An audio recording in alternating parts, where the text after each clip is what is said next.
खुलुमबाय, आं उदांस्रि मोसाहारि। बड'लेण्ड बुब्लिनि जानानै बयखौबो बरायना लाबाय। दिनै 5 जुन 2024। नोंथांमोननो बड'लेण्ड बुब्लिया दिनैनि साना मानि थाखाय मिथिजायो एबा दिनैनि सानाव मा हाबाफारि फालिनाय जायो नोंथांमोननो फारि फारि बड'लेण्ड बुब्लिया फोरमायगोन। दिनैनि सानखौ वर्ल्ड इनभाइरनमेन्ट डे महरै फालिनाय जायो।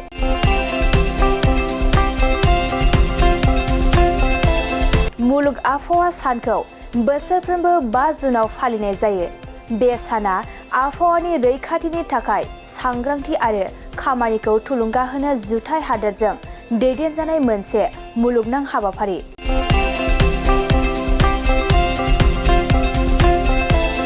बेनि अनगायैबो दिनैनि सानखौ ग्लबेल वार्मिं डे,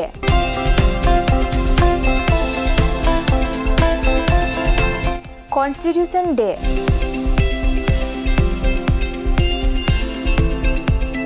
आरो नेशनेल जिन्जारब्रेड डे महरैबो फालिनाय जायो।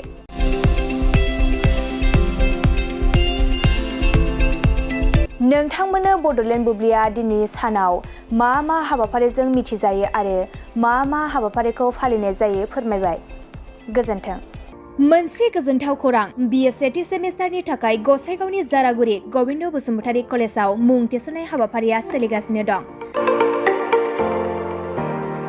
गिबि 100 फरायसाफोरनि थाखाय स्पेशेल अफार आरो गुबुन गुबुन रोखोमनि बेसेन नाङै क्लासनि सुबिदा होनानै मुं थिसननाय हाबाफारिया सोलिगासिनो दं।